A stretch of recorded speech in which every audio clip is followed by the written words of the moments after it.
उर्दू सफ़ा को सब्सक्राइब कीजिए और आने वाली हर नई वीडियो के लिए घंटी दबाइए।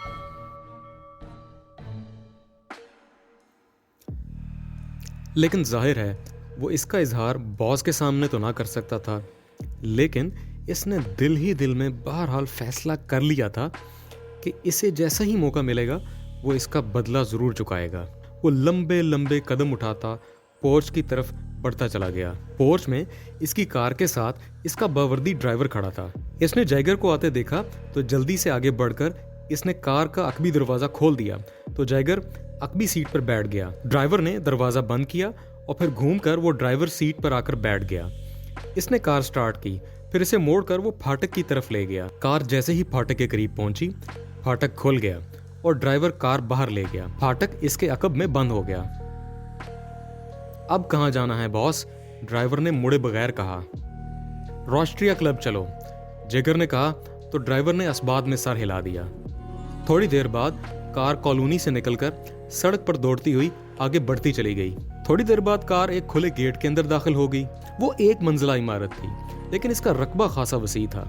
कार गेट के सामने जाकर रुक गई तो जैगर नीचे उतरा और फिर तेज तेज कदम उठाता वो मेन गेट की तरफ बढ़ता चला गया। वसी और अरीज हॉल इस वक्त भरा हुआ था और हॉल में शराब की बू और मनशियात का गाढ़ा धुआं इस तरह फैला हुआ था जैसे वो हॉल बना ही इन दोनों के लिए हो। एक तरफ काउंटर था जिस पर दो पहलवान नुमा आदमी मुसलसल शराबें सर्व करने में मसरूफ थे। जैगर काउंटर के करीब गुजरकर दाएं हाथ पर मौजूद राहदारी में बढ़ता चला गया। राहदारी के आखिर में एक कमरे का दरवाजा था जिसके बाहर दो मशीन गनों से मुसल्ला गुंडे आदमी नुमा खड़े हुए थे। इन दोनों ने जैगर को देखते ही बड़े मुअद्दबाना अंदाज में सलाम किया और इसके साथ ही एक ने आगे बढ़कर दरवाजा खोल दिया।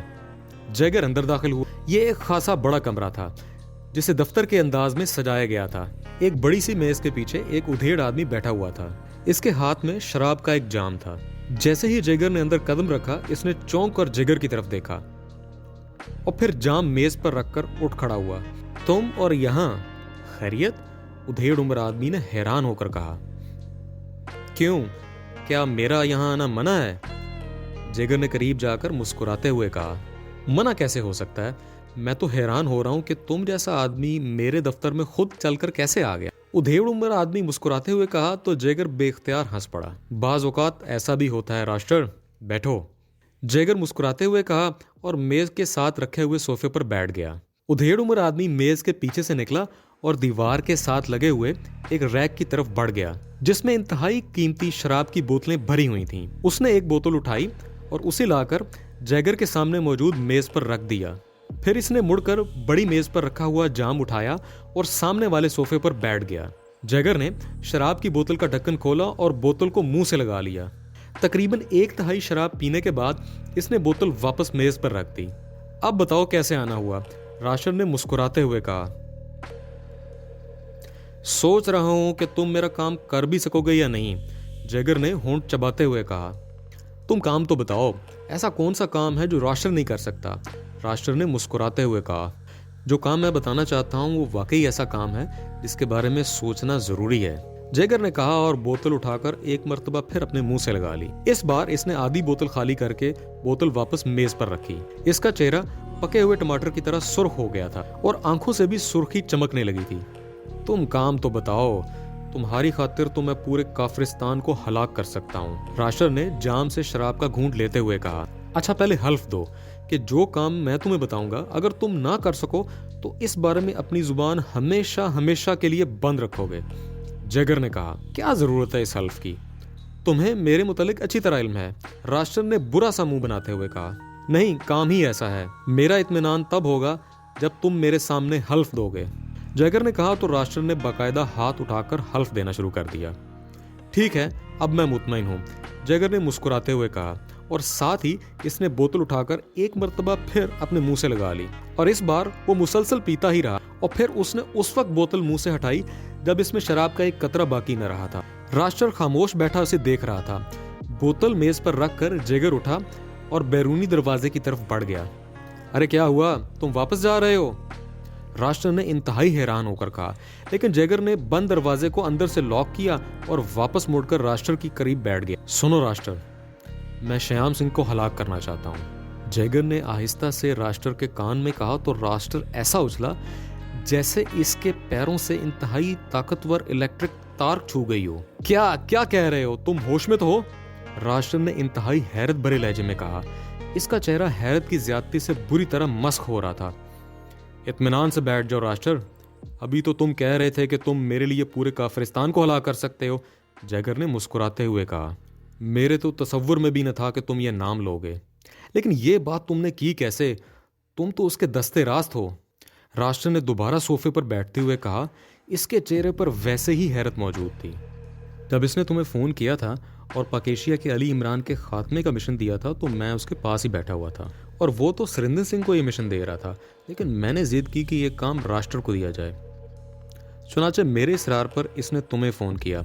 जैगर ने कहा, वो तो तुम्हारी मेहरबानी है कि तुम बहरहाल पुरानी दोस्ती का ख्याल रखते हो, लेकिन तुमने ऐसा इकदाम क्यों सोचा? कम अज़ कम मुझे तुम्हारे मुंह से ये नाम सुनने की हरगिज़ तवक्को न थी। राष्ट्र ने कहा, इसने मेरी तौहीन की है और तुम जानते हो कि मैं अपनी तौहीन किसी कीमत पर बर्दाश्त नहीं कर सकता। जैगर ने इस बार फुनकारते हुए लहजे में कहा, तुम्हारी तौहीन और श्याम सिंह ने की है? वो कैसे? वो तो तुम्हारी बेहद कदर करता है। राष्ट्र ने कहा, मुझे एक लड़की पसंद आ गई थी, मैंने इससे मुंह चढ़कर मांग ली, लेकिन इसने साफ इनकार कर दिया। मैं चाहता तो इस लड़की को ज़बरदस्ती भी अपने पास रख सकता था, लेकिन मैंने सोचा कि चलो श्याम सिंह से बात कर लेता हूँ, लेकिन इसने साफ इनकार कर दिया। मैं जैसे जैसे इसरार करता गया वो वैसे ही इनकार करता चला गया। इसका अंदाज इंतहाई तौहीन आमेज हो गया था, जिस पर मैंने फैसला कर लिया कि अब इसका खात्मा ज़रूरी है। मैं चाहता तो वहीं उसका खात्मा कर देता, लेकिन तुम जानते हो इस तरह ग्रुप में इसके खास आदमी मुझ पर चढ़ दौड़ते और पूरा ग्रुप बिखर कर रह जाता। इसलिए मैंने फैसला किया कि तुमसे बात की जाए, ताकि किसी को इल्म तक ना हो सके कि किसने किया है, और चूंकि मैं नंबर 2 हूँ इसलिए लामहला ग्रुप की सरबराही मुझे मिल जाएगी। जैगर ने कहा, लेकिन मुझे क्या मिलेगा? राष्ट्र ने होंठ सकेटते हुए कहा, तुम जो चाहो ले लेना। जैगर ने कहा, मसलन? राष्ट्र ने कहा ना जो चाहे ले लेना। जैगर ने कहा, श्याम सिंह के नाम जो बैंक बैलेंस है वो तमाम का तमाम मुझे दे दो, मैं ही काम कर दूंगा, और इस तरह करूंगा कि किसी को क़यामत तक इसकी खबर ना हो सकेगी कि किसने किया है। राष्ट्र ने जवाब दिया, ठीक है, मुझे मंजूर है। जैगर ने फौरन ही जवाब देते हुए कहा, पहले हल्फ दो कि जैसा तुमने वादा किया है वैसा ही करोगे। राष्ट्र ने कहा तो जैगर ने फौरन ही हल्फ देकर वादा कर लिया। ओके, फिर मिलाओ हाथ। राष्ट्र ने मुसर्रत भरे लहजे में कहा। जैगर ने हाथ बढ़ाया और दूसरे ही लम्हे दोनों ने इंतहाई गर्मजोशाना अंदाज में एक दूसरे से हाथ मिलाए। अब हुई ना बात? राष्ट्र ने इंतहाई मुसर्रत भरे लहजे में कहा, क्योंकि उसे मालूम था कि श्याम सिंह का बैलेंस इंतहाई ज्यादा है, और अगर वो तमाम का तमाम इसे मिल जाए तो शायद काफिरिस्तान का सबसे बड़ा रईस बन जाएगा। और फिर इससे पहले कि इनके दरमियान मजीद कोई बात होती, अचानक अंदरूनी दीवार में मौजूद दरवाज़ा खुला और एक लंबा चौड़ा नौजवान अंदर दाखिल हुआ। क्या बात है सिविक, क्यों आए हो? और इस तरह बगैर इजाज़त? राष्ट्र ने इसे देखते ही इंतहाई तहमुकाना लहजे में कहा, सॉरी बॉस, काम ही ऐसा है कि मैंने सोचा कि इजाज़त लेने का अब क्या तकल्लुफ़ किया जाए। आने वाले ने मुस्कुराते हुए कहा, क्या मतलब, कैसा काम? राष्ट्र ने हैरान होते हुए कहा, मेरे लिए बड़ा आसान सा काम है, आप दोनों के लिए शायद तकलीफ दे हो। जिस अंदाज में आप दोनों ने श्याम सिंह के खिलाफ साजिश की है, इसका नतीजा तो बहरहाल आप दोनों को भुगतना ही पड़ेगा। सिविक ने मुस्कुराते हुए कहा, क्या क्या कह रहे हो? राष्ट्र और जिगर दोनों ने चौंक कर इसकी तरफ देखा, और साथ ही इन दोनों के हाथ तेजी से जेबों की तरफ गए। खबरदार, अगर जरा सी हरकत भी की तो, सिविक ने यकलक चीखते हुए कहा, और साथ ही इसके हाथ में एक साइलेंसर लगा रिवॉल्वर नजर आने लगा। इसी लम्हे अंदरूनी दरवाजा एक मरतबा फिर खुला और मशीन गनों से मुसल्लह अफराद तेजी से अंदर दाखिल हुए। इसे गोलियों से उड़ा दो, राष्ट्र ने इन दोनों से चीखते हुए कहा, लेकिन सिविक इसी तरह हाथ में रिवॉल्वर थामे इत्मीनान भरे अंदाज में खड़ा मुस्कुराता रहा। अब ये तुम्हारा हुक्म नहीं मान सकते उस्ताद राष्ट्र, अब इस ग्रुप का इंचार्ज मैं हूँ, सिविक ने मुस्कुराते हुए कहा। इसी दौरान अंदर आने वाले दोनों अफराद तेजी से राष्ट्र और जिगर की साइडों में खड़े हो गए और उन्होंने मशीन गनों का रुख इन दोनों की तरफ कर दिया। ये तुम क्या कह रहे हो और कैसे मुमकिन है? राष्ट्र ने यकीन न आने वाले लहजे में सिविक को कहा तो वो बेख्तियार हंस पड़ा। मुझे याद है कि तुमने अपने उस्ताद कुलदीप से भी इसी तरह ग्रुप का चार्ज लिया था, जिस तरह आज मैं तुमसे ले रहा हूँ। और ये जिगर, काफिरिस्तान का बड़ा बदमाश है। लेकिन इसके बावजूद इस अहमक को इतनी बात का इल्म नहीं हो सका कि श्याम सिंह, जो एक बैनुल-अक़वामी रैकेट चला रहा है, वो इस कदर बेवकूफ़ होगा कि तुम इसके खिलाफ साजिश करते रहो और उसे उसका इल्म ना होगा। जिगर जैसे ही यहाँ पहुंचा, श्याम सिंह को इत्तला मिल गई थी और फिर यहाँ इस कमरे में होने वाली तमाम गुफ्तगू श्याम सिंह तक पहुंचती रही। नतीजा ये है कि इसने मुझे चार्ज संभालने का फौरी तौर पर हुक्म दे दिया। इस ग्रुप के आधे से ज़्यादा अफराद इसके तनख्वाहदार हैं और ये ग्रुप नहीं बल्कि काफिरिस्तान में जितने भी ग्रुप हैं सब के सब अफराद इसके तनख्वाहदार हैं और इसे मालूमात भी मुहैया करते हैं, इसके अहकाम की तामील भी करते हैं। यही वजह है कि ये दोनों आदमी तुम्हारी आंख के इशारे पर काम करने के आदी हैं और इस वक्त तुम दोनों पर मशीन गने ताने हुए हैं। बदमाशी करना और बात है, लेकिन किसी बैनुल अक़वामी तंजीम को चलाना और हर तरफ से खबरदार रहना और बात होती है। सिविक ने मुस्कुराते हुए कहा, तो तुम अब क्या चाहते हो, बोलो। जिगर ने होंठ चबाते हुए कहा, हाँ, मुझे श्याम सिंह ने हुक्म दिया है कि मैं तुम्हें मारने से पहले सारी बात बता दूं, ताकि मरने से पहले तुम्हें मालूम हो जाए कि तुम्हें गद्दारी की सजा दी जा रही है, इसीलिए अब तक तुम जिंदा हो। सिविक ने जवाब दिया और इसके साथ ही ठक ठक की आवाजें उभरी और रास्टर और जिगर दोनों चीखते हुए पहले झटका खाकर पीछे की तरफ हुए और फिर उलटकर नीचे फर्श पर गिरे। जिगर को यूं महसूस हुआ जैसे इसके सीने पर एक गर्म सुलाख इसके हलक में आकर फंस गई हो। उसे तवक्को ही नहीं थी कि ऐसा भी हो सकता है, इसलिए वो इस इत्मीनान की वजह से मार खा गया था, वरना इसकी पूरी जिंदगी ऐसे ही खेल खेलने और इस किस्म के खतरात से बचते हुए गुजरी थी। इसने झटका देकर रुका हुआ सांस बहाल करने की कोशिश की, लेकिन इसके जहन पर तारीकी बार बार झपटने की कोशिश करती रही और फिर यकलख्त इसके जहन पर मुकम्मल सयाह पर्दा सा तन गया और इसके साथ ही इसके तमाम एहसासात यकलख्त जैसे मुंजमद होकर रह गए। इमरान ने कार राना हाउस से बाहर निकाली और फिर वो मुख्तलिफ सड़कों से गुजरता हुआ अपने फ्लैट की तरफ बढ़ता चला गया। लेकिन अभी वो इस फ्लैट से कुछ फासले पर था कि अचानक इसकी नज़र अपने फ्लैट की सीढ़ियों के करीब एक खड़े हुए आदमी पर पड़ गई। इसने बिजली की तेजी से कार को एक साइड पर मोड़ा और फिर इसे एक साइड पर इस तरह रोक दिया जैसे अचानक कार में कोई खराबी पैदा हो गई है। इसकी नज़रें उस आदमी पर जमी हुई थीं जो सीढ़ियों के करीब इस तरह आने जाने वाली कारों को देख रहा था जैसे इसका ख्याल हो कि कोई भी कार किसी भी लम्हे इन सीढ़ियों के करीब पहुंचकर रुक सकती है। इस आदमी का कदो-कामत, इसका अंदाज और ख़ास तौर पर इसका लिबास बता रहा था कि इस आदमी का ताल्लुक ज़ेर ज़मीन दुनिया से है। और यही चीज़ें देखकर इमरान के जहन में अचानक ख़तरे की घंटी बजी थी और इसने लाशऊरी तौर पर कार साइड पे करके रोक दी थी।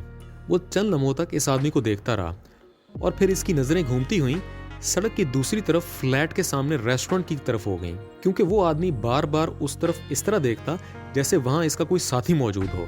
और साथ ही इमरान ने एक बेइख्तियार तवील सांस लिया, क्योंकि इसने रेस्टोरेंट के ऊपर लगे हुए जहाजी साइज के बोर्ड की साइड में एक दूर मार राइफल की नाल को चेक कर लिया था।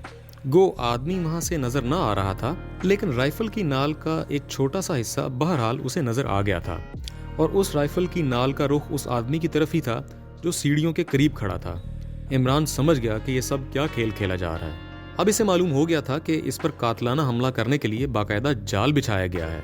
जो आदमी सीढ़ियों के करीब मौजूद है वो इमरान की कार वहां रुकने और फिर इमरान के करीब आने पर इससे बात करके तसल्ली कर लेगा कि आने वाला वाकई इमरान है या नहीं, और जब उसे तसल्ली हो जाएगी तो वो एक मखसूस इशारा करेगा और उस पर दूर मार राइफल से फायर कर दिया जाएगा, क्योंकि उस वक्त वो इस दूर मार राइफल की बराह रास्त जद में होगा। वैसे इमरान ये भी जानता था कि इस अंदाज की वारदात सिर्फ पेशावर कातिल ही कर सकते हैं और ये खेल उस वक्त खेला जाता है जब ये अपने शिकार को अच्छी तरह शनाख्त न करते हों। इमरान ने हाथ बढ़ाकर डैशबोर्ड खोला और इसके अंदर रखे हुए एक छोटे से बॉक्स को इसने बाहर निकालकर सीट पर रखा और फिर इसे खोल दिया। बॉक्स के अंदर एक छोटे साइज लेकिन कदरे लंबी नाल का इंतहाई जदीद साख्त का पिस्तौल मौजूद था। इसने इस पिस्तौल के दस्ते पर लगे हुए एक छोटे से बटन को दबाया तो इसका एक खाना खुल गया। इमरान ने बॉक्स में मौजूद नीले रंग के कैप्सूलों में से एक कैप्सूल को जेब में डाला और बॉक्स को बंद करके इसने वापस डैशबोर्ड में रखा और इसे बंद करके इसने कार स्टार्ट की और उसे सड़क पर लाकर वो तेजी से अपने फ्लैट की तरफ बढ़ता चला गया। दूसरे लम्हे इसने कार को सीढ़ियों की साइड में जाकर रोक दिया तो सीढ़ियों के करीब खड़ा नौजवान अब गौर से इमरान की तरफ देखने लगा। इमरान ने दरवाजा खोला और नीचे उतर आया। आपका नाम अली इमरान है जनाब? इस आदमी ने इमरान को मुखातिब होकर कहा। मेरा नाम आप पूछ रहे हैं? इमरान ने चौंक कर हैरत भरे लहजे में कहा। इसका अंदाज ऐसे था कि जैसे इसे यकीन ना आ रहा हो कि आदमी इमरान से इसका नाम पूछ रहा है। जी हाँ, मेरे पास अली इमरान साहब के लिए एक खुसूसी पैगाम है। मैं काफ़ी देर से यहाँ उनका इंतज़ार कर रहा हूँ, इस आदमी ने जवाब देते हुए कहा। ऊपर फ्लैट में नहीं है? मैं तो खुद उनसे मिलने आया हूँ, इमरान ने ऊपर की तरफ देखते हुए कहा। नहीं जनाब, फ्लैट पर तो ताला लगा हुआ है, इस आदमी ने जवाब दिया। ताला? इमरान ने कहा और इसके साथ ही इसका हाथ घूमा तो वो आदमी चीखता हुआ उछलकर नीचे गिरा ही था कि इमरान की लात हरकत में आई और इस आदमी की कनपट्टी पर पड़ने वाली एक ही भरपूर जर्ब काफी साबित हुई और वो यकलख्त साकत हो गया। इमरान ने कार इस अंदाज में रोकी थी कि ये सारा खेल कार की आड़ में हो गया था और सड़क पर गुजरने वालों को इस सारी वारदात का इल्म तक न हो सका था। इस आदमी पर हाथ छोड़ते ही इमरान ने अपना सर इस तरह नीचे झुका लिया था कि वो राइफल की जद में ना आ सकता था। जैसे ही वो आदमी साकत हुआ, इमरान ने जेब से वही लंबी नाली का छोटा सा पिस्तौल निकाला और कार की आड़ लेकर इसने कार की छत के ऊपर पिस्तौल की नाल रखी और जरा सा सर उठाकर इसने रेस्टोरेंट के ऊपर मौजूद बोर्ड की तरफ देखा तो उसने एक आदमी को बोर्ड की साइड से उठकर जरा सा आगे की तरफ आते देखा। इमरान के लबों पर मुस्कुराहट सी फैल गई। वो शायद अपने साथी के कार के अकब में आ जाने के बाद दोबारा सामने न आने पर हैरान सा होकर जरा आगे आ गया था। इमरान ने ट्रिगर दबा दिया। क्रिच की आवाज के साथ ही पिस्तौल की नाल से नीले रंग का शोला सा निकला और दूसरे ही लम्हे वो आदमी उछलकर नीचे गिरा और इस तरह साकत हो गया जैसे चाबी से चलने वाला खिलौना चाबी खत्म हो जाने के बाद साकत हो जाता है। इमरान ने पिस्तौल वापस जेब में रखा और फिर झुककर इसने आदमी को उठाकर कंधे पर लादा जो कार की ओट में पड़ा हुआ था और तेजी से सीढ़ी चढ़ता हुआ फ्लैट के दरवाजे पर पहुंच गया। इसने साइड से चाबी उठाकर ताला खोला और फ्लैट में दाखिल हो गया। ड्राइंग रूम में पहुंचकर इसने इस आदमी को नीचे फर्श पर डाला। फिर मेज पर पड़े हुए फोन का रिसीवर उठाकर इसने तेजी से नंबर डायल करने शुरू कर दिए। यस, सिद्दीकी बोल रहा हूँ। राब्ता कायम होते ही दूसरी तरफ से सिद्दीकी की आवाज आई। ट्विंकल स्टार बोल रहा हूँ, इमरान ने मुस्कुराते हुए कहा। ओह इमरान साहब, आप तो वाकई ट्विंकल स्टार हैं, यानी कि चमकते हुए सितारे। दूसरी तरफ से सिद्दीकी ने हंसते हुए जवाब दिया। मेरे फ्लैट के सामने एक रेस्टोरेंट है, इसके ऊपर एक जहाजी साइज का बोर्ड नस्ब है। इसकी साइड पर एक साहब दूर मार राइफल इस्तराहत फरमा रहे हैं और हो सकता है कि वो 4 स्टार के लिए नए मिशन, जिसे लेडीज मिशन भी कहा जाता है, का पहला शिकार साबित हो। इसलिए तकलीफ करके उसे वहां से उठवा दें और अपने हेडक्वार्टर ले जाएं। बाद में मैं तुमसे राब्ता करूंगा, इमरान ने कहा। ओह, दूरमार राइफल के हवाले का तो मतलब है कि आप पर कातलाना हमले की कोशिश की गई है। दूसरी तरफ से सिद्दीकी ने हैरत भरे लहजे में कहा। हाँ, मुश्तरका कोशिश थी। एक साहब मेरी शनाख्त के लिए फ्लैट की सीढ़ियों के पास मौजूद थे, जबकि दूसरे दूरमार राइफल समेत निशाना जमाए हुए थे। वो सीढ़ियों वाला तो फ्लैट में मौजूद है, जबकि दूसरे की जगह तुम्हारा हेडक्वार्टर हो सकता है, इमरान ने जवाब दिया। लेकिन इसके लिए मुझे पुलिस की इमदाद हासिल करना होगी, वरना इस तरह किसी की छत पर जाकर वहां बेहोश आदमी को ले जाना मुश्किल काम है, सिद्दीकी ने कहा। नहीं, अकबी तरफ एक बंद गली है, ये रेस्टोरेंट की साइड से अंदर जाती है। बाकी स्टार्स को भी कॉल कर लो, वहीं से छत पर जाकर इसे उठाकर अकबी गली से आसानी से ले जाया जा सकता है, वरना पुलिस बाद में इसकी लाश का बहरहाल मुतालबा तो कर सकती है, इमरान ने कहा। ठीक है, मैं समझ गया, लेकिन फिर आपसे फोन पर क्या कहा जाए, सिद्दीकी ने कहा। मैं खुद राब्ता कर लूंगा, इमरान ने कहा और रिसीवर रखकर वो मुड़ा और तेज तेज कदम उठाता हुआ एक बार फिर बैरूनी दरवाजे की तरफ बढ़ता चला गया। इसने दरवाजा अंदर से बंद किया और वापस ड्राइंग रूम में आ गया। सुलेमान कई दिनों से गांव गया हुआ था, इसलिए आजकल इमरान फ्लैट पर अकेला ही होता था। इमरान ने एक नजर फर्श पर बेहोश पड़े हुए आदमी को देखा और फिर स्टोर की तरफ मुड़ गया। इसने स्टोर में से एक रस्सी का गुच्छा उठाया और ड्राइंग रूम में आकर इसने फर्श पर पड़े हुए आदमी को उठाकर एक कुर्सी पर बिठा दिया। फिर एक हाथ से इसे थामे रखा, जबकि दूसरे हाथ से इसने इसके जिस्म को कुर्सी के साथ अच्छी तरह बांध दिया। फिर इसने इस आदमी की नाक और मुंह दोनों को हाथों से बंद कर दिया। चंद लम्हों बाद जब इसके जिस्म में हरकत के तासुरात नमूदार होने लगे तो इसने हाथ हटाए और सामने वाली कुर्सी पर इत्मीनान से बैठ गया। चंद लम्हों बाद इस आदमी ने कराहते हुए आंखें खोली और पूरी तरह शऊर में आते ही इसने बेख्तियार उठने की कोशिश की, लेकिन जाहिर है बंधा हुआ होने की वजह से वो कुछ ना कर सका। मैं तुम्हें यहाँ इसलिए लाया हूँ ताकि इत्मीनान से तारुफ हो जाए। पहले अपना तारुफ करा दूँ, मुझ बंदा नाचीज़ ही को अली इमरान कहते हैं, इमरान ने मुस्कुराते हुए कहा। तुम मगर ये कौन सी जगह है, इस आदमी ने इंतहाई हैरत भरे लहजे में कहा। तुम उसी फ्लैट में हो जिसकी सीढ़ियों के पास तुम खड़े ड्यूटी दे रहे थे, और अगर तुम अपने साथी के बारे में पूछना चाहते हो जो फ्लैट के सामने रेस्टोरेंट की छत पर दूर मार राइफल समेत मौजूद था, तो उसका तो अब तक कब्र में फरिश्ते हिसाब लेकर फारग भी हो चुके होंगे। इमरान ने इसी तरह इत्मीनान भरे लहजे में कहा तो उस आदमी के चेहरे पर यकलख्त खौफ के आसार नमूदार हो गए। तुमने ये सब कुछ किस तरह कर दिया? वो गामी कैसे मारा गया? वो तो इंतहाई होशियार आदमी था। इस आदमी ने इंतहाई बौखलाए हुए लहजे में कहा। चलो, इस आदमी का नाम तो मालूम हो गया कि वो गामी साहब थे।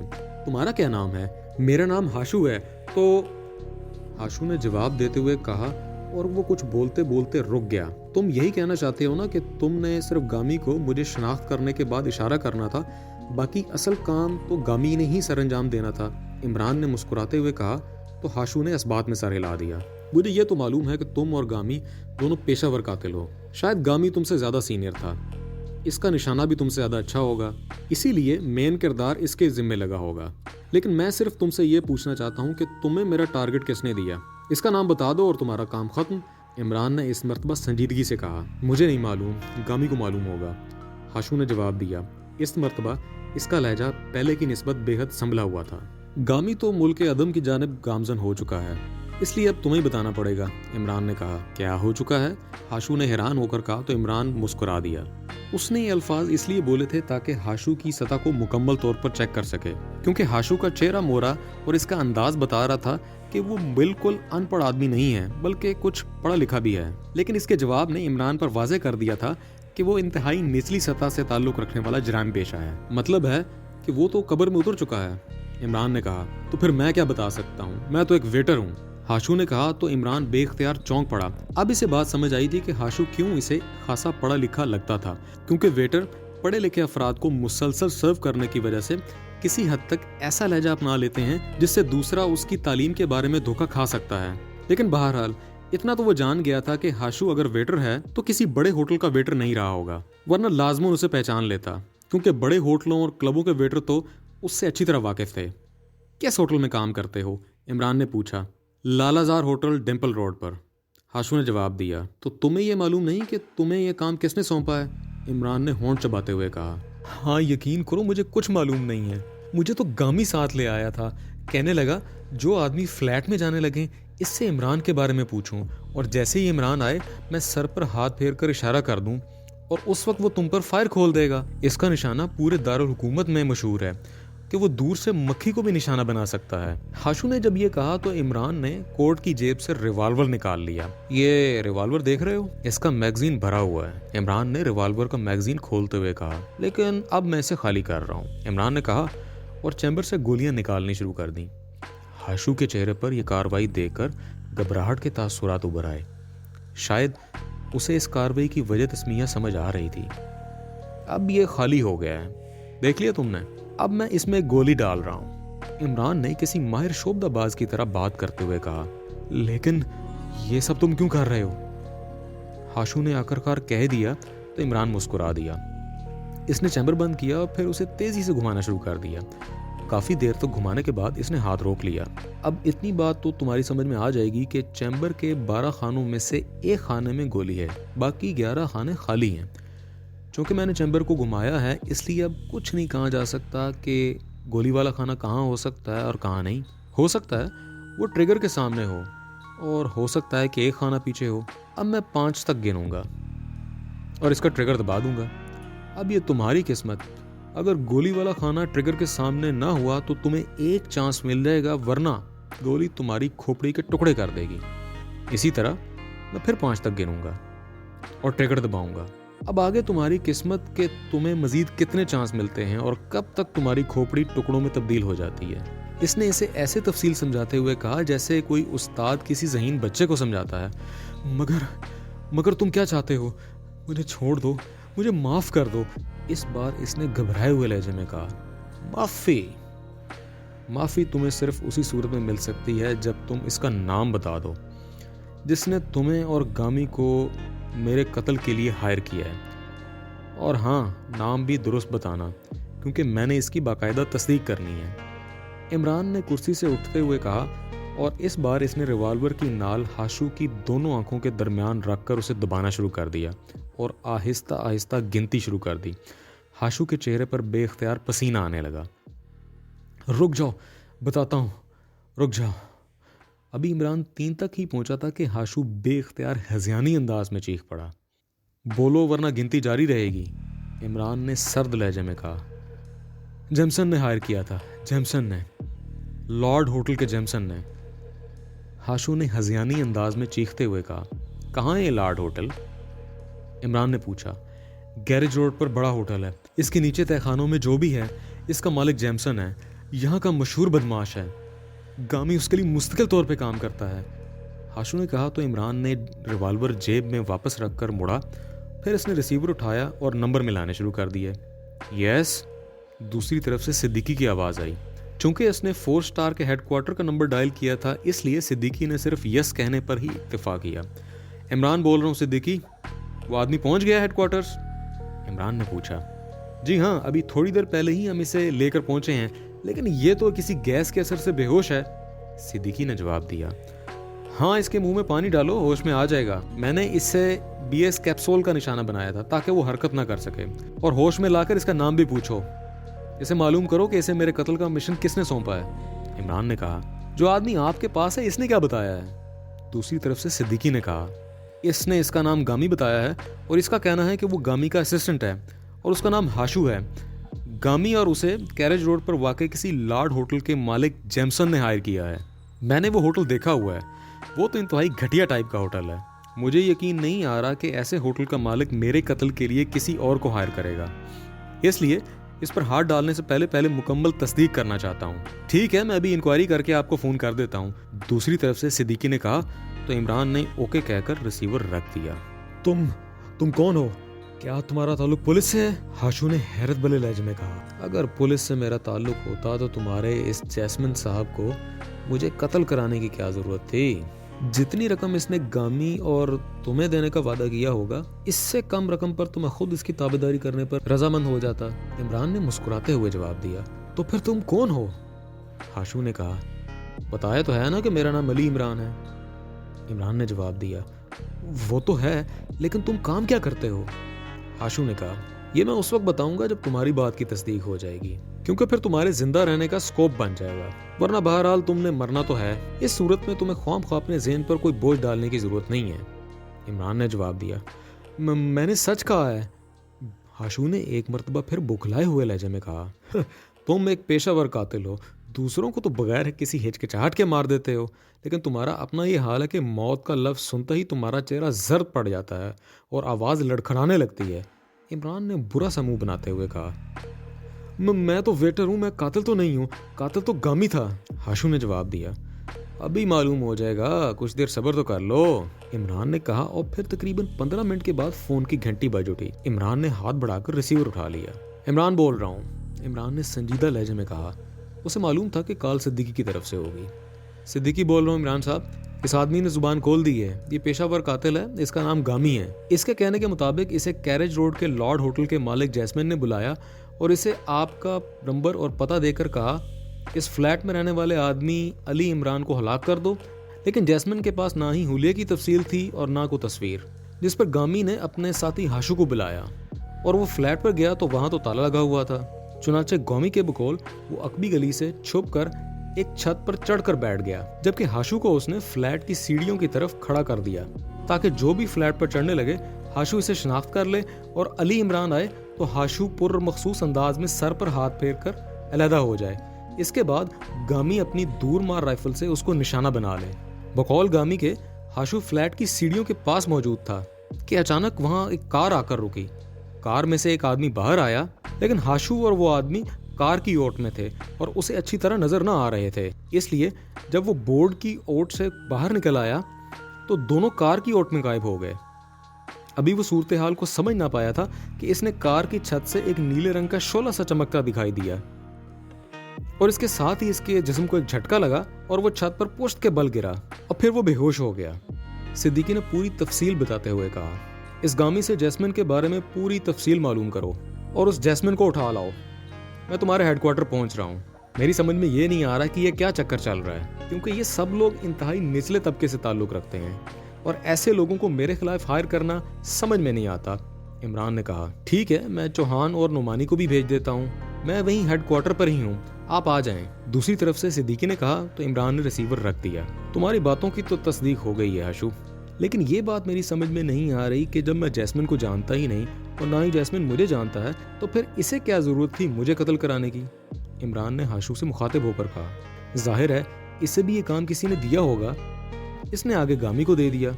हाशू ने जवाब दिया, लेकिन वो इसे काम देता तो कम से कम मेरा हुलिया तो बता देता। इस तरह शायद मैं गामी की दूर मार राइफल की जद में आ जाता।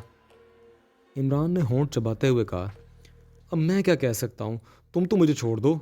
मैंने तुम्हें सच तो बता दिया ना, फिर मैंने कोई जुर्म तो नहीं किया। हाशू ने मिन्नत भरे लहजे में कहा, तुम्हारे मुतालिक मुझे तहकीक करानी पड़ेगी कि तुम्हारे जुर्म का ग्राफ क्या है। अगर तुम छोटे मोटे जराइम में मुलव्वस हुए तो तुम्हें सिर्फ पुलिस के हवाले कर दिया जाएगा, और अगर तुम पेशावर कातिल हो तो फिर तुम्हारी मौत यकीनी है। इमरान ने जवाब दिया और साथ ही इसका बाजू घूमा और मुड़ी हुई उंगली का हुक कुर्सी से बंधे हाशू की कनपटी पर पड़ा तो हाशू के हलक से एक चीख निकली और साथ ही इसकी गर्दन एक तरफ को लुढ़क गई। वो बेहोश हो चुका था। इमरान ने मुड़कर मेज़ पर रखे हुए फ़ोन का रिसीवर उठाया और तेज़ी से नंबर डायल करना शुरू कर दिए। राना हाउस। राब्ता कायम होते ही दूसरी तरफ से जोसेफ की आवाज़ आई। इमरान बोल रहा हूँ जोसेफ। इमरान ने कहा, यस बॉस। जोसेफ ने मुअद्दबाना लहजे में कहा, जुआना को कार देकर मेरी फ्लैट की तरफ भेज दो। मुझ पर कातलाना हमले की कोशिश की गई है। एक आदमी को मैंने पकड़ लिया है, लेकिन वो मुझे कोई छोटा मोटा मोहरा लगता है। बहरहाल मुकम्मल इंक्वायरी तक इसे राना हाउस में रहना है। जुआना इसे आकर ले जाए। इमरान ने कहा, यस बॉस, मैं अभी भिजवा देता हूँ। दूसरी तरफ जोसेफ ने कहा तो इमरान ने रिसीवर रख दिया और साथ ही वो एक दीवार पर नस्ब अलमारी की तरफ बढ़ गया। इसने अलमारी खोली और इसमें मौजूद एक ट्रांसमीटर निकालकर इसे मेज़ पर रखा और फिर इस पर टाइगर की फ्रीक्वेंसी एडजस्ट करनी शुरू कर दी। Hello hello, Imran calling, over. Frequency adjust करने के बाद इमरान ने बटन दबाकर बार बार कॉल करनी शुरू कर दी। Yes tiger attending you boss, over. थोड़ी देर बाद ही टाइगर की आवाज़ सुनाई दी। कैरेज होटल पर एक होटल है, लॉर्ड होटल, इसके मालिक जैस्मिन को जानते हो, ओवर। इमरान ने कहा, जैस्मिन, यस बॉस, जानता हूँ, लेकिन वो तो कोई बड़ी मछली नहीं है। अलबत्ता पाकेशिया में इसने पेशावर कातलों का एक गिरोह बनाया हुआ है और उसका ज़्यादातर धंधा भी यही है, लेकिन ये लोग तो इंतहाई थर्ड क्लास मुजरिम हैं, ओवर। दूसरी तरफ से हैरत भरे लहजे में कहा गया, इस जैस्मिन ने मुझ पर कातलाना हमला कराया है, ओवर। इमरान ने कहा, आप पर और जैस्मिन ने? और नहीं बॉस, वो इस टाइप का आदमी नहीं है कि आप पर हमला करा सके, वो तो थर्ड ग्रेड लोग हैं, ओवर। टाइगर ने ऐसे लहजे में कहा जैसे इसे इमरान की बात पर यकीन ना आ रहा हो। तुम कभी मिले हो जैस्मिन से, ओवर। इमरान ने पूछा, सिर्फ एक बार मिलने का इत्तेफाक हुआ है, एक पार्टी के साथ, और जो कुछ मैंने आपको बताया है वो भी इस वक्त इस पार्टी ही ने मुझे बताया है, ओवर। टाइगर ने जवाब देते हुए कहा, मैंने इस जैस्मिन को अगवा करने का कह दिया है। मैं तो इससे पूछगछ कर ही लूँगा, लेकिन तुम अपने तौर पर मालूमात करो कि इस जैस्मिन के राब्ते कहाँ कहाँ हैं और मुझ पर हमला करने का टारगेट इसे कौन दे सकता है, और फिर मुझे रिपोर्ट ट्रांसमीटर पर देना, ओवर एंड ऑल। इमरान ने कहा और ट्रांसमीटर ऑफ करके वो उठा और ड्रेसिंग रूम की तरफ बढ़ गया ताकि जुआना के आने तक वो अपना लिबास तब्दील कर ले। फिर वो लिबास तब्दील करके जैसे ही वापस ड्राइंग रूम में आया, कॉल बेल की आवाज़ गूंज उठी और इमरान बैरूनी दरवाजे की तरफ मुड़ गया। कौन है? इमरान ने हस्बे आदत दरवाज़ा खोलने से पहले पूछा। मैं जुआना हूँ मास्टर। बाहर से जुआना की आवाज़ सुनाई दी तो इमरान ने दरवाज़ा खोल दिया। मास्टर जोसेफ बता रहा था कि आप पर किसी ने कातलाना हमला किया है। कौन है वो बदबख्त? जुआना ने कहा तो इमरान हंस पड़ा। हाँ, मौजूदा हालात में तो वाकई बदबख्त है, और अगर इनका मिशन पूरा हो जाता तो ये बदबख्ती मेरी तरफ ट्रांसफ़र हो जाती। इमरान ने मुस्कुराते हुए कहा और फिर इसे ड्राइंग रूम के साथ ले आया। इसे खोलकर कार में डालो और राना हाउस की तरफ ले आओ, और ख्याल रखना बेचारे को सचमुच का बदबख्त न बना देना। ये तो महज तबलची है। इमरान ने मुस्कुराते हुए कहा। तबलची? क्या मतलब मास्टर? जवाना ने आगे बढ़कर हाशू की रस्सियां खोलते हुए चौंक कर कहा। जब कोई माहिर गवैया पक्का राग गाता है तो इसके साथ सितार और तबले पर दूसरे लोग संगत करते हैं, लेकिन असल फन उस उस्ताद का ही होता है। वो सितार बजाने वाला, तबलची महज इसके फन को निखारने वाले होते हैं। इमरान ने मुस्कुराकर वजाहत करते हुए कहा। आपका मतलब है कि हमला करने वाला असल आदमी कोई और था और अब ये सिर्फ उसका साथ दे रहा था? जवाना ने कहा, हाँ, ये सिर्फ शनाख्त कुनिंदा था। इसे फ्लैट की सीढ़ियों के पास इसलिए खड़ा किया गया था ताकि मुझे शनाख्त करके अपने साथी को इशारा करे और वो मुझ पे हमला कर दे। इमरान ने जवाब दिया। फिर कहाँ है वो असल आदमी? जवाना ने हैरान होकर पूछा। अब तक तो इसका हिसाब किताब फरिश्ते कर भी चुके होंगे। बहरहाल तुम इसे ले जाओ, अभी मैं इस सिलसिले में इंक्वायरी कर रहा हूँ। इंक्वायरी मुकम्मल होने के बाद सोचेंगे कि इसका क्या करें। इमरान ने कहा तो जोवाना ने इस बात में सर हिलाते हुए बेहोश हाशु को उठाकर कंधे पर डाला और बैरूनी दरवाजे की तरफ बढ़ गया। इमरान भी इसके पीछे चलता हुआ फ्लैट से बाहर आ गया। नीचे जोवाना की बहरी जहाज जैसी कार खड़ी थी। जोवाना ने कार की अगली सीट का दरवाजा खोलकर हाशु को सीटों के दरमियान वाली जगह पर लिटा दिया। फिर दरवाजा बंद करके वो घूमकर ड्राइविंग सीट की तरफ बढ़ गया। जब जोवाना कार लेकर चला गया तो इमरान अपनी कार की तरफ बढ़ गया, क्योंकि हाशु को ऊपर ले जाने की वजह से इसने कार गैराज में खड़ी ना की थी। इसने ड्राइविंग सीट पर बैठकर डैशबोर्ड खोला और इसमें मौजूद डब्बा बाहर निकाला। फिर जेब से वो छोटा लेकिन कदरे लंबी नाली वाला पिस्तौल निकालकर, जिससे इसने सामने रेस्टोरेंट की छत पर बैठे हुए गामी को बेहोश किया था, डब्बे में रखा और डब्बा बंद करके वापस डैशबोर्ड में रखकर इसने डैशबोर्ड को भी बंद कर दिया। दूसरे लम्हे कार तेजी से आगे बढ़ी। फिर मुख्तलिफ सड़कों से गुजरने के बाद थोड़ी देर बाद वो इस कॉलोनी में पहुंच गया जहां 4 स्टार का हेडक्वार्टर था। इमरान ने कार फाटक पर रोकी और फिर मखसूस अंदाज में हॉर्न दिया तो चंद लम्हों बाद छोटा फाटक खुला और एक नौजवान बाहर आया। ये हेडक्वार्टर में रहता था और इसकी चौकीदारी करता था और दीगर कामकाज भी। इसने इमरान को देखकर मुअद्दबाना अंदाज में सलाम किया और फिर वापस मुड़ गया। चंद लम्हों बाद बड़ा फाटक खुल गया और इमरान कार अंदर ले आया। पोर्च में सिद्दीकी की कार मौजूद थी। इमरान ने कार इसके साथ रोकी और फिर कार से उतरा ही था कि इसने सिद्दीकी को अंदर पोर्च की तरफ आते देखा।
Like, comment, share,